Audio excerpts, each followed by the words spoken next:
So I am Edie Lush, and I'm inside the converted, what is it again? Shipping container. What? Fishbowl. I'm inside the fishbowl, and we are here. I'm here with Claudia. Claudia, introduce yourself with the microphone. It's so great to be here, Edie. We're in Times Square with Shannon. Shannon Jacks, and we were told at our dinner last night to speak to people from the Midwest about the Sustainable Development Goals. So welcome, Midwest. Thank you. Glad to be here. And tell us what your job title is, first of all. So, Shannon Jacks, I'm the Director of Repurposing for Kansas City Public Schools, and the past president of the Missouri chapter of the American Planning Association. So, we have our national conference here in New York over the last 4 days. So, thousands of planners have taken on New York. Okay, so what's interesting is that, now can we say, and had you heard of the Sustainable Development Goals before?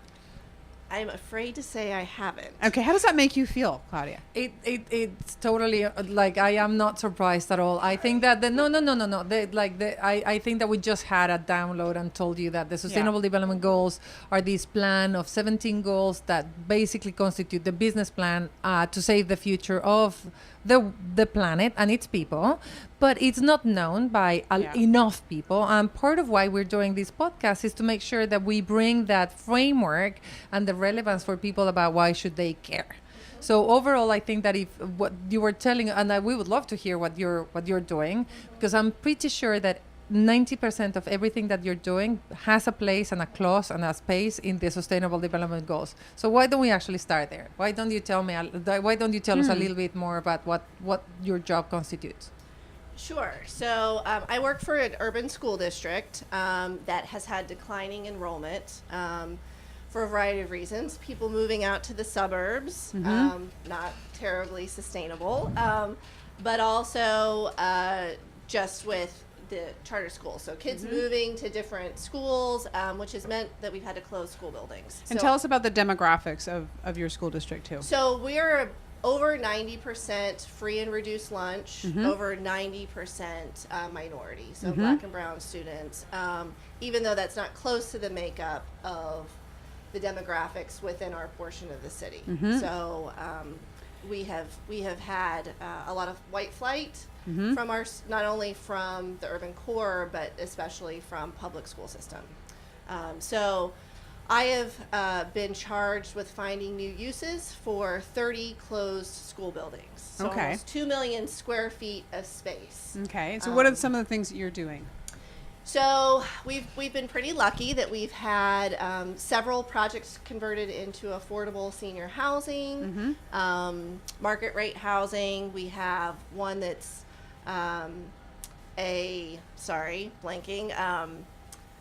community center, which was really interesting. Every single neighborhood that we talked to really wanted a community center. I never thought it would happen, and we did have one that was successful.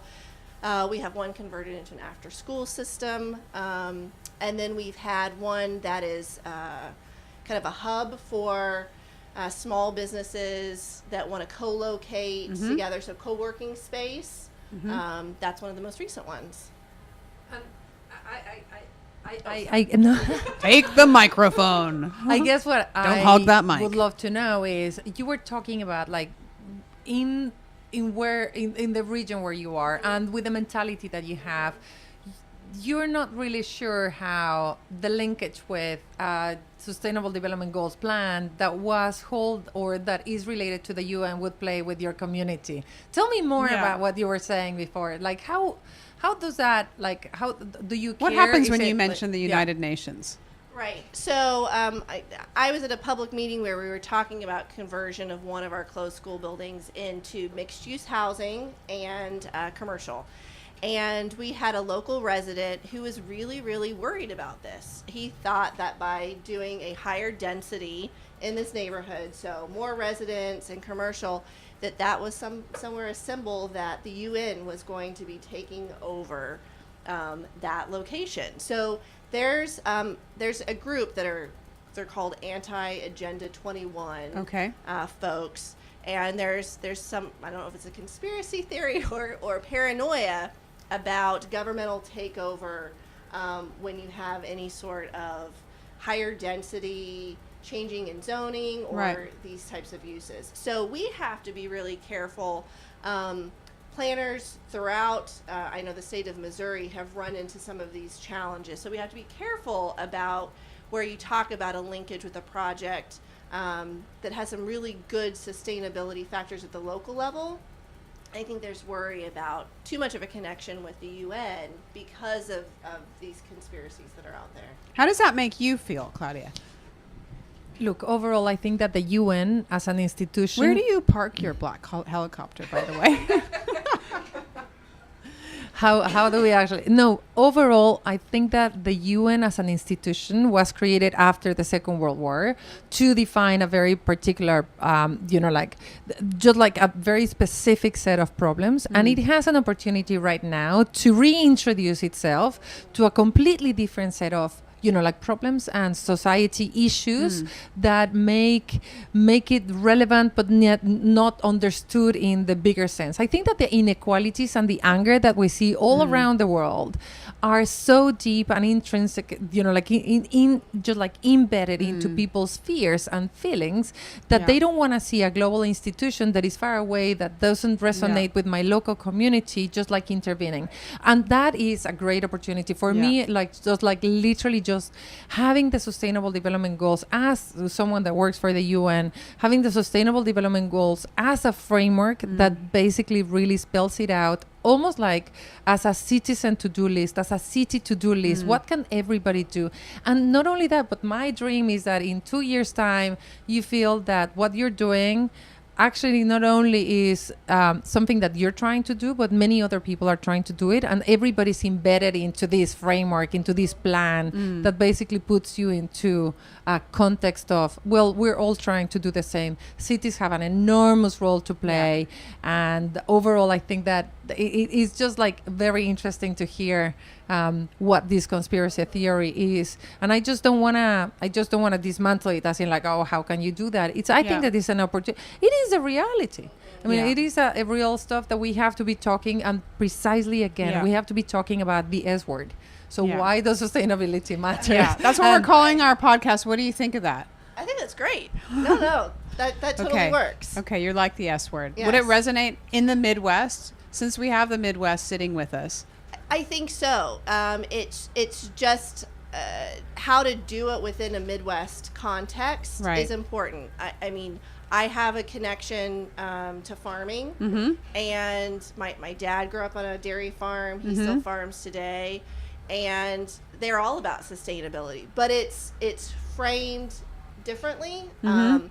And I think that getting those people on the ground, to be more involved in shaping kind of the overall discussion and context is. So from what you've heard, which of the goals is Shannon addressing with the planning? Education, but also plenty. I think that overall, we just look at the list of the 17. I think that you could fit into a number of them, from education to gender equality. The most important, I think, is inequalities. Yeah. Overall, I think that you're addressing issues about like city planning, infrastructure, education, gender, justice, and poverty.